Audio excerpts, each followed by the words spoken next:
교회마다 이제 새로운 해가 되게 되면은 새로운 그런 비전을 정하고 새로운 각오로 출발을 합니다. 그렇다고 해가지고 교회가 해마다 새로운 그런 비전을 내어놓아야 되는 것이 어떤 의무적인 그런 구호는 아니에요. 만약 충분히 그 비전을 이루지 못했고 또 계속 해야 할 그런 필요가 있다고 한다면은 몇 년 동안 같은 비전을 가지고 나아갈 수도 있습니다. 우리 교회도 이제 초대 교회 모습으로 회복하고자 몇 년을 같은 종류의 그런 비전으로 했었습니다. 그 교회가 되자. 그리고 내가 교회입니다. 우리가 교회입니다. 라는 이런 비전을 가지고 우리가 몇 년을 했었죠. 또한 교회의 비전은 담임 목사의 어떤 꿈을, 개인적인 꿈을 이루는 것도 아니고 어떤 성공한 교회의 어떤 것들을 모방하는 것도 사실은 아니에요. 이 교회의 비전은 우리 교회를 향한 하나님의 뜻이 무엇인가 고려하고 고민하고 기도하며 그렇게 세우는 것입니다. 다른 말로 말한다고 한다면은 이 교회의 비전이라고 하는 것은 하나님께서 우리 교회를 통해 나타내시고 이루고자 하시는 하나님의 뜻, 그 하나님의 뜻이라고 할 수가 있습니다. 올해 2023년 우리 교회의 비전은 말씀으로 회복하고 부흥하는 교회입니다. 우리 광고 시간도 했지만은 한번 따라 해볼까요? 말씀으로 회복하고 부흥하는 교회. 우리가 교회 비전으로 뭐 회복 그리고 부흥 이런 말을 쓰게 되면 너무 식상하다라는 이런 말로 들릴 수 있을 수도 있겠습니다. 부흥이라고 하면 꼭 교회의 어떤 수적인 이 수가 많아지는 것, 외적으로 성장하는 것을 생각할 때가 많이 있어요. 그러나 진정한 부흥은 교회의 질적 그리고 양적 모든 면에서의 성장을 의미합니다. 그래서 진정한 부흥은 회복이 먼저 전제가 되어야 돼요. 그래서 이 회복이라고 하는 것은 잃어버렸던 것을 다시 찾는 것, 돌아가는 것, 즉 원상복귀를 하는 것을 말합니다. 여러분들 건강을 잃었다가 건강을 회복한다 그러면은 다시 옛날 건강한 모습으로 돌아가는 것을 의미하지 않습니까? 마찬가지로 교회가 회복한다라고 하는 것은 주님께서 만드신 교회의 본래의 모습으로 돌아가는 것을 의미합니다. 이 땅에 주님께서 교회를 세우신 본래의 목적과 사명으로 돌아가는 것입니다. 그리고 회복하고 나면은 부흥이 일어나야 됩니다. 그래서 회복은 저는 이렇게 정의를 해봤어요. 부흥이라고 하는 것은 회복 이후의 재생산이다. 회복한 성도들이 복음을 다시 전하여서 새로운 생명을 얻게 되니까 재생산이라고 볼 수가 있는 것이죠. 회복한 성도들이 복음을 다시 듣고 그 복음을 가지고 새로운 생명을 찾아가서 생명을 전하게 되니까 새로운 생명을 얻게 되는 그런 재생산이 일어나고 그것이 저는 부흥이다라고 말하는 것입니다. 만약 회복한 후에도 부흥하지 않으면은 그 회복은 다시 힘을 잃고 많은 것을 보게 됩니다. 그래서 회복과 부흥은 함께 일어나야 돼요. 말씀을 통해 죽어가던 그런 사람들이 말씀을 듣고 다시 살아났다고 한다면은 살아있는 사람은 다시 생명력을 가지기 때문에 재생산으로 사람들을 영혼을 구원하는 것입니다. 그런 종류의 회복과 부흥을 2023년에 이뤄보자라는 것입니다. 우리 교회도 지난 몇 년 여러 가지 이유로 많은 침체가 있었습니다. 소그룹 중심으로 가정교회를 통해서 초대교회로 돌아가자, 초대교회를 회복해보자라고 노력했지만은 여러 가지 여건들이 허락지 않았고, 그리고 코로나 팬데믹까지 우리를 많이 위축시켜 놓았습니다. 그러나 이제 이런 침체 속에서 우리는 다시 회복하고 그리고 부흥할 때가 되었습니다. 특히 올 한 해는요, 우리 교회가 창립 10주년이 되는 그런 해이기 때문에 특히 우리는 회복과 부흥이 우리 교회를 향한 하나님의 뜻이다라 저는 확신합니다. 2023년 우리 남가주 예수사랑교회도 이런 진정한 회복과 부흥이 일어나기를 소망합니다. 그래서 오늘 본문 느헤미야 말씀으로 회복과 부흥의 원리를 함께 생각해 보기를 원합니다. 이스라엘 백성들은 하나님 말씀을 지키지 않고 있다가 하나님의 심판으로 70년 동안 바벨론으로 포로가 되어서 그들은 고난의 시간들을 보냈습니다.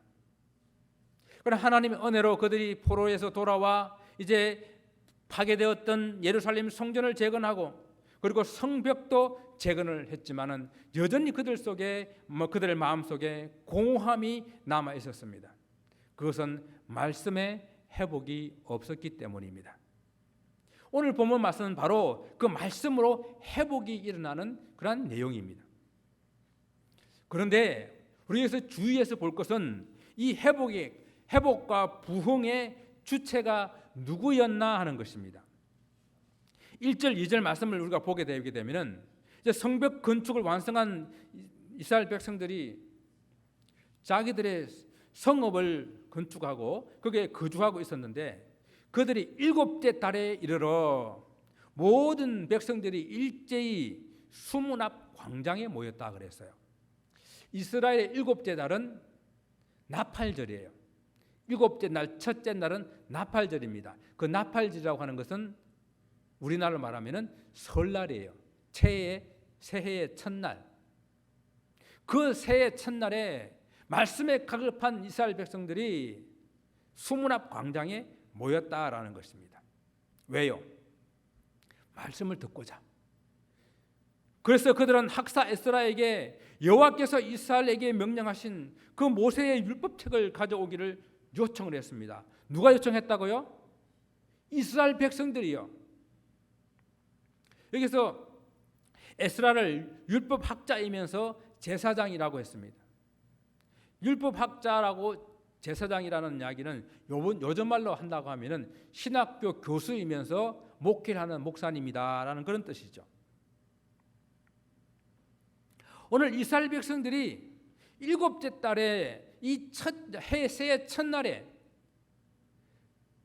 여호수아에게 나와서 에스라에게 나와서 하나님의 말씀 율법책을 좀 가지고 와서 읽어달라고 요청을 한 것입니다. 이것은 하나님 말씀에 대한 갈증을 느끼고 그들 스스로 에스라를 찾아와서 하나님 말씀을 좀 들려달라고 요청한 것입니다. 그렇습니다. 성도들이 스스로 하나님 말씀에 대한 갈증, 갈망을 가져야 하는 거예요. 이것이 저는 정상이라고 봅니다. 무슨 성경 공부나 무슨 세미나나 무슨 프로그램을 목사가 연구해 와가지고 성도들에게 이것 꼭 해야 됩니다라고 강조하고 때로는 협박하고 이런 것이 아니라 정말로 성도들이 성경 공부하고 싶어하고 그리고 성경을 더 열심히 알고 싶어하는 그런 갈증, 갈망이 있어야 한다는 것이에요. 즉 성도 스스로 말씀에 대한 갈급함이 있어야 합니다. 그래서 시편의 기자는 내가 나의 입을 열어 헐떡거리며 주의 명령들을 갈망합니다. 주의 말씀에 갈망하는 마음으로 내 입술이 헐떡거린다는 거예요. 그런 갈망함, 열망을 표현했습니다. 말씀에 대한 갈급함을 가지고 올 한 해도 말씀을 많이 읽으시고 또 들으시고 또 쓰시면서 그 말씀을 깊이 묵상할 수 있는 한 해가 되기를 바랍니다. 자, 작년에 여러분들이 말씀을 일독을 하신 분이 몇 명인지 아직까지 확인을 해보지는 못했습니다. 그러나 2023년은 전 성도들이 모든 성도들이 1년에 1독 이상 하는 것이 목표예요. 제가 중간중간에 계속 점검하고 중간중간에 퀴즈도 보고 중간중간에 성경 암송대도 하고 할 것입니다. 올해는 모든 성도들이 다 성경 1독 하는 것이 목표입니다.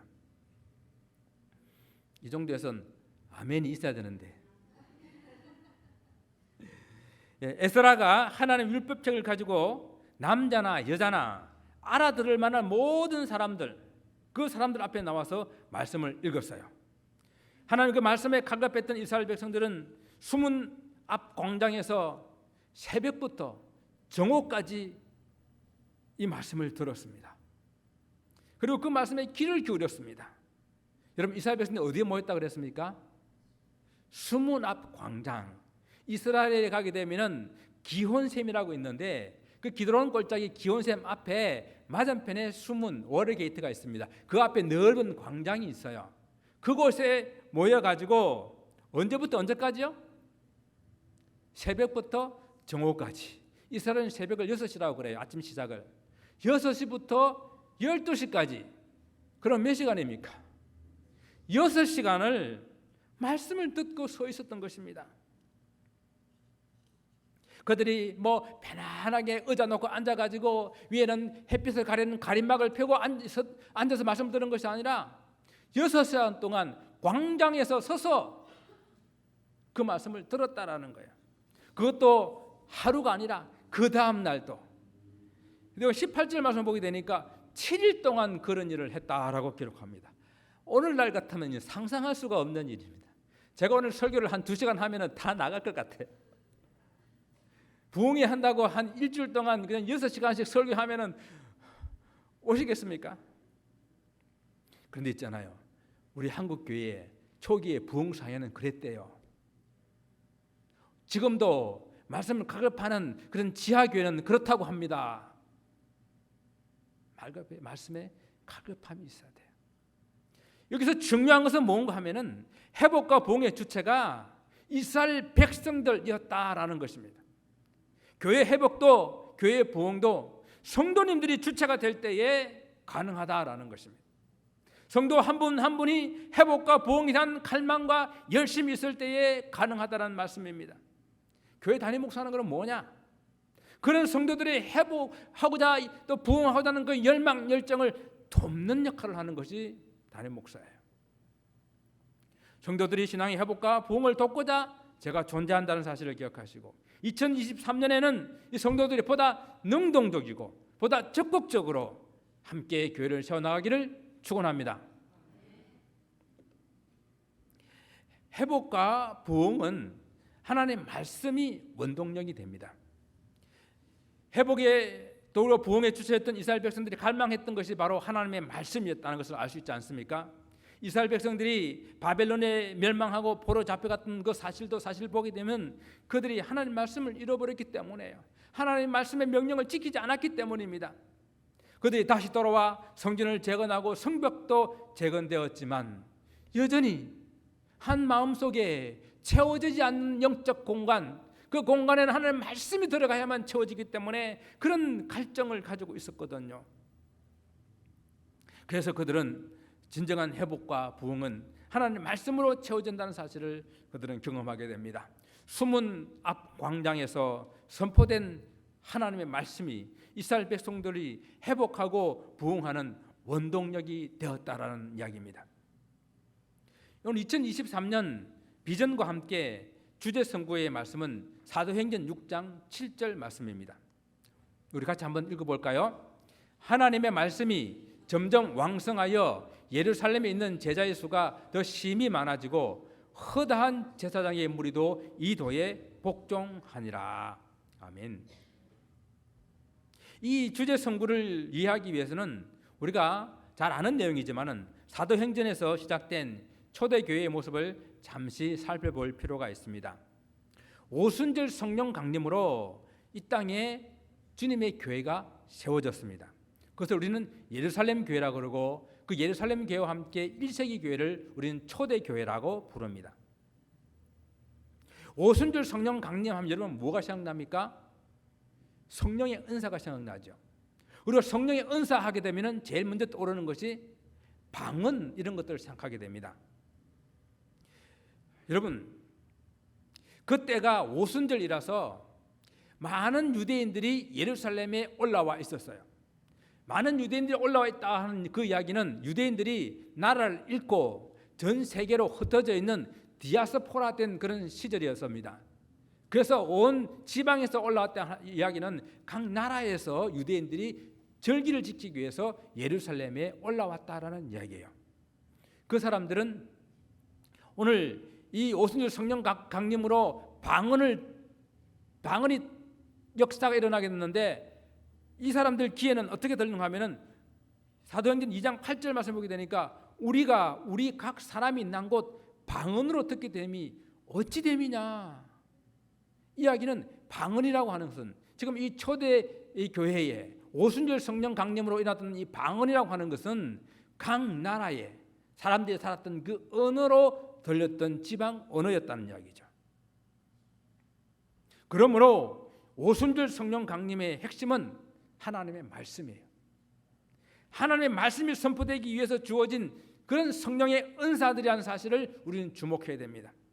사도들의 입을 통해서 다시 말씀이 선포되고 하나님의 말씀이 선포되게 될 때에 이 땅에 오신 생명의 주 예수 그리스도의 복음이 선포되게 될 때에 그들의 언어로 들릴 수 있도록 하기 위해서 방언의 역사가 일어나고 그들이 많은 성령의 은사를 받게 된 것들도 이 복음을 전하게 하기 위해서 주님께서 초대교회에 성령의 은사들을 주셨다라는 것입니다.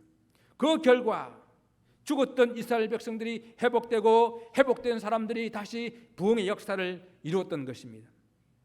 오늘 사도행전 2장 47절 말씀 보게 되면 주께서 구원받는 사람들을 날마다 더하게 하시니라. 이것이 예루살렘의 말씀이 회복되고 부흥이 일어났을 때의 역사의 결과입니다. 그러다가 이 부흥하던 예루살렘 교회에 문제가 생겼습니다. 내부적으로는 아나니아와 삽비라가 하나님을 속이다가 죽임을 당해요. 교회에서 큰 문제입니다. 또 교회 내부로는 이 구제 활동을 하게 되는데 헬라파 사람들하고 히브리파 사람들이 서로 구제항에서 빠지고 뭐 더 많이 가자고 하는 이런 일 때문에 서로 싸움이 일어나게 돼요. 분쟁이 갈등이 일어나게 됩니다. 그렇다면 교회 외부적으로는 유대인들이 박해가 있게 돼요. 그리고 유대인의 그 국회인 공의회에서 이제는 예수 이름으로 복음 전하는 일을 금지하는 명령까지 내리게 됩니다.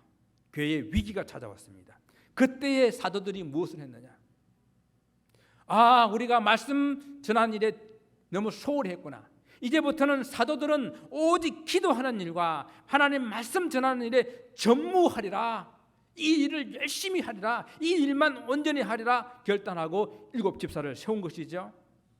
이렇게 사도들이 오직 기도하는 일과 하나님 말씀 전하는 일에 전무하게 될 때에 다시 예루살렘에서는 하나님의 말씀이 왕성하게 되어지고 그리고 제자의 수가 심히 많아지는 또 허다한 제사장의 무리가 이 예수 그리스도의 복음의 도에 복종하는 일이 일어났다는 이야기예요. 무슨 말씀입니까? 예루살렘 교회가 위기에서 다시 일어날 수 있었던 그 계기가 하나님의 말씀이 다시 선포되게 될 때에 그들에게 회복이 일어나고 부흥이 일어났다는 이야기입니다. 말씀으로 회복된 초대교회는 단순히 그냥 무리의 숫자가 늘어난 것이 아니라 뭐가 늘어났다고요? 제자의 수가 날마다 늘어나게 됩니다. 무리에만 멈추는 것이 아니라 예수님의 제자로 헌신하는 사람들이 날마다 늘어나게 됩니다. 뿐만 아니라 그 복음을 반대하고 복음을 핍박했던 제사장들이 이 복음의 도에 복종하는 역사들이 일어나게 된 것이에요. 이것이 진정한 회복과 부흥인 것입니다. 이렇게 회복되고 부흥된 예루살렘의 교회가 곧 있게 될 임박한 무서운 그런 핍박도 그들이 견뎌내고 이런 회복과 부흥으로 인해서 그들이 복음을 들고 예루살렘에서 사마리아로 땅끝으로 즉 안디옥까지 가서 그곳에서 교회를 세우는 그런 초대교회 역사들이 일어나게 된 바로 원동력이 이 하나님의 말씀이었다라는 것입니다. 교회 회복과 부흥은 하나님 말씀이 원동력이 되어야 되고 또 반드시 그렇게 된다라는 사실을 여러분 기억하시기 바랍니다. 자, 그럼 다시 이 수문 앞 광장에서 하나님의 말씀으로 회복되었던 그 부흥이 일어났던 그 모습을 한번 상상해 보기를 바랍니다. 자, 수많은 사람들이 그 수문 앞 광장에 이렇게 모여 있습니다. 그리고 그 광장에다가 나무로 만든 그런 광대상을 하나 높이 올려놓고 학사 에스라가 그 강단에 섰습니다. 그리고 오른쪽에는 6명, 왼쪽에는 7명, 이 양쪽에 13명이 함께 서 있습니다. 이들이 누구인지는 잘 모르지만은 이 에스라와 함께 율법을 낭독할 제사장들이 아니었을까 생각합니다. 여러분 생각해 보세요. 6시간 동안 계속 하나님의 율법을 낭독하려면은 교대로 읽어야 되는 거예요. 여러분 국회에서 하는 필리버스터 아시죠? 그와 같이 계속해서 교대로 읽고 할 그 사람들이 포진해 있고, 그리고 드디어 에스라가 하나님 율법책을 두루마리 율법책을 펴니다. 그때의 사람들이 어떻게 했다고 그랬습니까?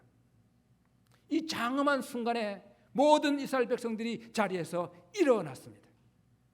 저는 이 모습을 상상하면서 하나님 말씀을 대하는 우리의 태도가 어떠해야 할까 생각해 보았습니다.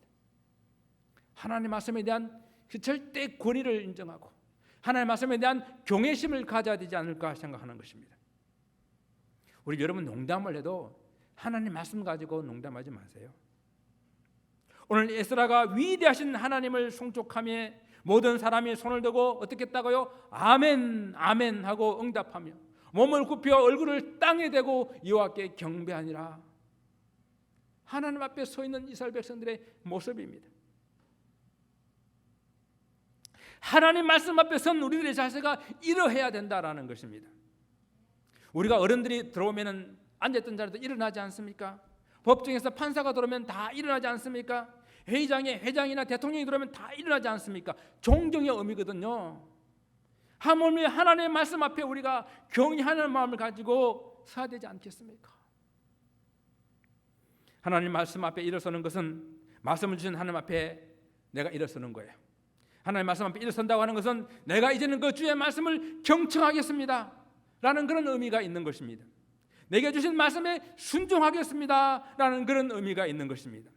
이러한 뜻으로 우리는 하나님 말씀을 읽고 들을 때에 아멘 아멘 하고 말하는 것입니다. 여러분 아멘이라는 뜻이 무슨 뜻입니까? 진실로 정말로 그렇다라는 이야기 아니겠습니까? 말씀이 선포될 때에 나도 그렇게 생각합니다, 나도 그렇게 동의합니다, 내가 그렇게 살겠습니다 라고 말할 때 우리는 아멘 아멘 하는 것입니다. 여러분 아멘을 좀 많이 하시기 바랍니다. 이는 제가 설교할 때에 제 설교 끝에 꼭 아멘 해라는 그런 이야기가 아니라, 그러면 더 좋겠지만은 하나님의 말씀을 읽으실 때마다 아멘 하는 이 아자가 입에 나올 준비를 하면서 말씀을 읽고요, 말씀을 들을 때마다 아멘 할 이 준비를 하면서 하나님의 말씀을 듣고요, 말씀을 쓰실 때마다 아멘 할 준비를 하고 말씀을 쓰시라는 이야기예요. 하나님의 말씀이 바로 우리 삶의 원동력입니다. 이 하나님의 말씀이 바로 우리 회복과 부흥의 원동력이 됩니다. 그래서 내가 먼저 말씀이 회복되어지고, 그리고 하나님의 말씀으로 내 가정이 회복되어지고, 그리고 하나님의 말씀으로 우리 교회가 회복되어지게 될 때에 우리는 진정한 회복과 부흥이 일어나게 될 것입니다. 하나님의 말씀을 들으면 여러 가지 반응이 있어요. 그 반응들 중에서는 우리가 현상이라고 하는 것도 있습니다. 예를 들게 되면은 뒤로 넘어진다든지, 뒹군다든지, 눈물을 흘린다든지, 이런 현상들은 다양합니다. 또 어떤 경우에는 겉으로는 전혀 어떤 현상이 일어나지 않을 수도 있습니다. 그러나 우리는 현상을 본질로 오해하지는 말아야 합니다. 말씀을 듣게 될 때에, 말씀을 접하게 됐을 때에 일어나는 본질적인 반응은 회개예요. 어떤 은사든지 그 보이는 현상들의 그 속에 일어나는 본질은 회개라는 이야기입니다. 오늘 에스라가 백성들에게 하나님의 말씀을 낭독하고 레인들이 그 말씀을 백성들에게 그 뜻을 풀어 설명해 주니 백성들을 깨달았을 때 일어나는 반응이 무엇입니까? 그들이 다 울었다 그랬어요. 말씀을 들을 때 일어나는 그 반응인 회개가 일어난 것입니다. 그동안 하나님의 말씀을 읽지 못함으로 알지 못했던 하나님의 뜻을 깨닫고 그들은 웁니다. 그동안 하나님의 명령을 지키지 못했음을 깨닫고 그들은 또한 웁니다. 그럼에도 불구하고 이 백성들 향한 하나님의 사랑이 얼마나 큰지, 하나님의 은혜가 얼마나 큰지를 깨달았을 때 그들은 또 웁니다. 이것이 회개예요. 하나님의 말씀을 듣고 우리가 해야 될 반응은 뭐라고요? 회개입니다. 회개가 바로 회복과 부흥의 시작이거든요. 초대교회도 예루살렘 올라온 유대인들이 이 베드로의 설교를 듣게 될 때에 그들은 어떤 반응을 보였습니까? 형제들아 우리가 어찌할꼬 하며 회개가 일어난 것입니다. 하나님 말씀이 그들의 심령을 찔러 쪼갠 것입니다. 하나님 말씀은요 좌우의 낯선 금과 같아서 사람의 심령과 그리고 관절과 고수를 찔러 쪼개기까지 예리한 말씀이거든요. 사람 마음 깊숙한 곳에 있는 것이 다 드러내는 말씀이거든요. 그래서 그들이 베드로의 말씀을 들었을 때에 형제들아 우리가 어찌할꼬 통곡한 것입니다. 그때 베드로는 너희가 회개하여 각각 예수 그리스도의 이름으로 세례를 받고 제사함을 받으라. 그리하면 성령을 선물로 받으리라고. 이렇게 하나님 말씀을 들은 결과 그들이 회복되고 예루살렘에 부흥이 일어나게 된 것입니다. 그 부흥의 결과가 무엇입니까? 주께서 구원받는 사람을 날마다 더하게 하시니라. 이것이 말씀을 통하여 일어난 회복 그리고 부흥의 역사입니다. 오늘날 우리 신앙생활에서 눈물이 사라진 것이 사실은 문제예요. 사도 바울도 그가 목회할 때에 그는 밤낮 성도를 위한 눈물의 목회를 했다고 했는데 저 자신도 이 말씀을 보면서 얼마나 이 강단에서 성도들을 위해서 울었는가 눈물을 흘렸는가 생각하며 반성합니다. 또 여러분들도 예배를 드리면서 정말 감격하여 눈물을 흘려본 적이 언제입니까? 예배드리는 우리의 눈가에는 촉촉히 눈물이 적셔져 있는 그런 눈물의 회복이 있어야 합니다. 죄를 짓는 것을 정말 몸소리치게 싫어하고 미워하고 또 죄를 짓고 있는 자신을 바라볼 때에 우리는 통곡해야 울어야 합니다. 내 자녀들이 죄 속에 빠지는 것을 바라보게 될 때에 우리는 가슴을 찢으며 울어야 하는 것입니다. 또 하나님 은혜를 받아도 아무런 감격이 없다고 한다면 내 신앙이 정말로 큰 문제가 있구나 깨달을 수 있기를 바랍니다. 진정한 회개가 회복과 부흥의 시작이기 때문입니다. 사랑하는 성도 여러분, 2023년 말씀과 함께 시작하기를 원합니다. 말씀으로 회복하고 부흥하는 한 해가 되기를 원합니다. 회복과 부흥의 주체는 누구라고요? 바로 여러분들입니다. 그러기 위해서는 먼저 말씀을 사모하고 말씀에 대한 갈망이 있어야 됩니다.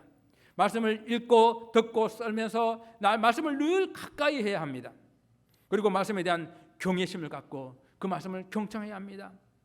그래서 내가 먼저 말씀을 회복될 때에 내 가정이 회복되고 내 가정이 회복될 때에 우리 교회가 회복됩니다.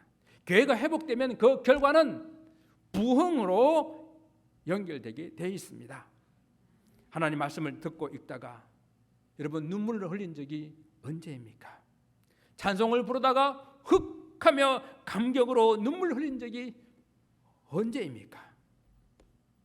죄 때문에 몸부림치며 통곡하며 울었던 적이 언제입니까? 그 기억이 아마득하다면 지금 여러분이 회복하고 회복해야 될 때라는 사실을 기억할 수 있기를 바랍니다.